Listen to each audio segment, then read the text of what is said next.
Trigonometry,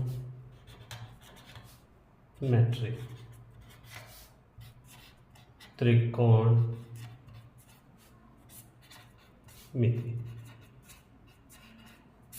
trigonometry के ऊपर कुछ क्वेश्चन है। अक्सर आपने देखा होगा angle A theta 30 degree, 45 degree, 60 degree and 90 degree.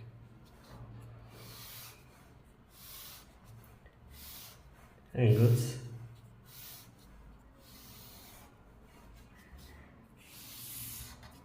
Sine theta.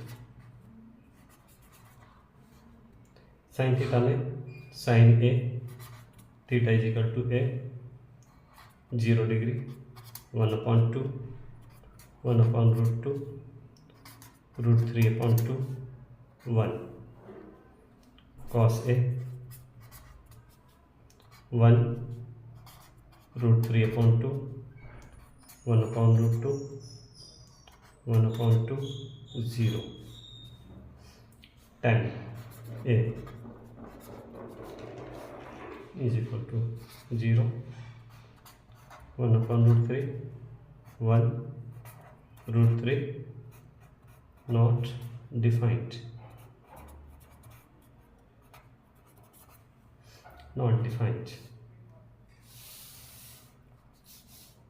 उसके बाद cosec A not defined,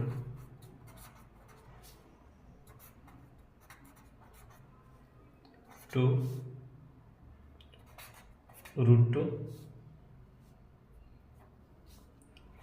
2/√3 1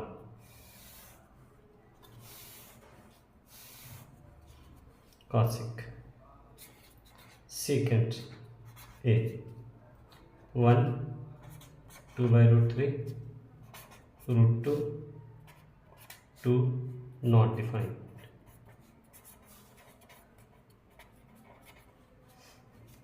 cot A not defined,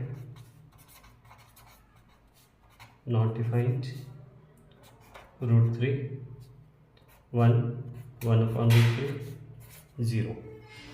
अक्सर ऐसा देखा होगा कि ये टेबल बनाना बहुत ही इजी है। हम क्या कर सकते हैं, इसे 0 30 45 60 एंड 90 ये लेने के बाद लिखेंगे 0 1 2 3 4 अपॉन 4 अपॉन 4 अपॉन 4 अपॉन 4, सब पे अंडरूट का निशान देंगे।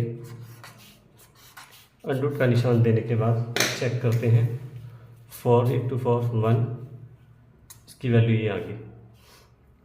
√3 स्क्वायर नहीं होता, 2 2 × 4 2 दूनी 4 हो जाएगा, इसकी वैल्यू ये आ गई। 2 से 2 2 × 4 1 √2, इसकी वैल्यू ये आ गई। और यहाँ पर 1 1 × 1 2 2 × 4 1 1 1 2 दूनी 4, इसकी वैल्यू ये हो जाती है। और यहाँ पर लास्ट में 0। इस तरह से साइन की वैल्यू। जब कॉस की बारी आएगी तो इसको, इस नंबर को यहाँ पर ले आएंगे फर्स्ट नंबर पर। उसके बाद सेकंड √3/2, इसको यहीं रखना होगा 45, ये इधर पहुँच जाएगा 1/2 और उसके बाद 0। साइन कॉस आगे आ जाता है 10 = sine upon cos. Sine upon cos होने के बाद ऊपर की वैल्यू क्या थी 0/1 0, 10 की वैल्यू 0। उसके बाद फर्स्ट वैल्यू 1/2, इसको उल्टा करेंगे रेसिप्रोकल, ये कट जाएगा, बचा हमारे पास 1/√3, ये आ गई इसकी वैल्यू। उसके बाद नेक्स्ट वैल्यू, ऊपर की वैल्यू 1√2 थी और ये भी √2 ये = 1, ये आ जाती है इसकी वैल्यू। उसके बाद ऊपर वाली वैल्यू √3/2 था और नीचे 2 ये कटने के बाद ये वैल्यू ये आ जाती है यहाँ पर, और उसके बाद 1/0 जो कि नॉट डिफाइन है। फिर 10 साइन कोस 10 हो गया हमारा। उसके बाद कॉसिक जो कि 1/sin होता है, cosec is equal to 1/sin theta या साइन ए। इन सभी वैल्यूज़ को उल्टा कर देंगे, रेसिप्रोकल, ऊपर वाला नीचे, डेनोमिनेटर को न्यूमरेटर कर देंगे, न्यूमरेटर को डेनोमिनेटर कर देंगे, यानी कि अंश को हर और हर को अंश में चेंज कर देंगे। न्यूमरेटर और डेनोमिनेटर को आपस में चेंज कर देंगे, ये तीनों वैल्यू हो जाएंगी। साइन की 1/sin होता है ये इसलिए, और कॉसिक के और सीकेंट जो कि 1/cos होगा, और सीकेंट ए कॉसिक ए, उसके बाद कॉट ए जो कि 1/10 ए होगा। नेक्स्ट देखते हैं।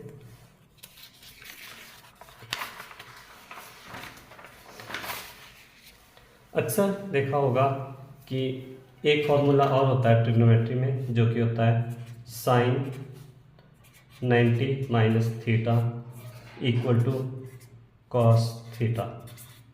ऐसा क्यों, अभी ये बताया जाएगा। नंबर 2, ये इक्वल लिखा होगा cos 90 minus theta equal to sine theta. ऐसा क्यों, चलिए एक को प्रूव कर लेते हैं, शायद सारे क्वेश्चन समझ आ जाएंगे इससे। फर्स्ट को देखते हैं। ये एक राइट एंगल ट्राइंगल पर होते हैं, राइट एंगल ट्राइंगल जिसका कि एक एंगल राइट एंगल होता है, इसका राइट एंगल हमने ये ले लिया, क्वेश्चन के अकॉर्डिंग बी एंगल है ये, ABC। अगर लिखा होता है कि sine C is equal to 90 minus theta equal to cos A क्यों है। हमें पता है किसी भी राइट एंगल ट्राइंगल में ये कौन 90 डिग्री का होता है, और angle A plus angle B angle C, cos A cos B cos C सभी का सम टोटल 180 होता है। ठीक है, बी एंगल हमारे पास ऑलरेडी 90 डिग्री है, बी एंगल हमारे पास ऑलरेडी 90 डिग्री है। अगर ए एंगल हमारा 60 हो जाता है तो सी कितने का होगा, 90 माइनस 60 होने के कारण 30 बचेगा, इसलिए कॉस सी लिखा जाता है कि वो कॉस सी के इक्वल है। और कॉस सी की 30 की जो वैल्यू इसमें होगी वो कॉस 30, अगर हम चेक करते हैं कॉस 30 की वैल्यू साइन 60 और कॉस 30 की वैल्यू सेम होगी, साइन 60 और कॉस 30 की वैल्यू सेम है।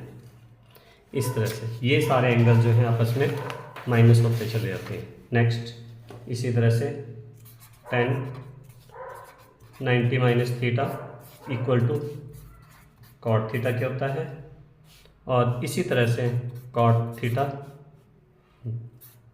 90 minus theta equal to tan theta क्या होता है, और last secant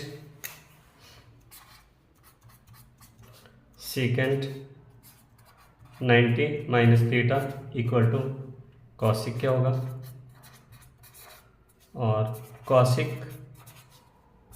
90 minus theta equal to secant theta क्या होगा। ये सारी वैल्यूज़ हम यहाँ पर देख चुके हैं कि जो यहाँ वैल्यू होगी, जो कॉसिक 90 माइनस 60 करते हैं तो वो इसकी वैल्यू यहाँ पर 30 में निकलेगी, और जो इसकी 30 की वैल्यू होगी वो उधर कॉसिक में 60 डिग्री में होगी, यानी कि 90 माइनस करने से आपस में चेंज हो जाती हैं इनकी वैल्यूज़। और इस तरह से वैल्यू चार्ट बनाना सभी को शायद आ गया होगा। वीडियो को पॉज करें, दोबारा देखें, शायद आसानी से समझ आएगा। आगे इसके बाद चैनल को सब्सक्राइब करें और आगे के लिए देखें 8 चैप्टर को 9 चैप्टर को बिल्कुल ईजीली बताया जाएगा।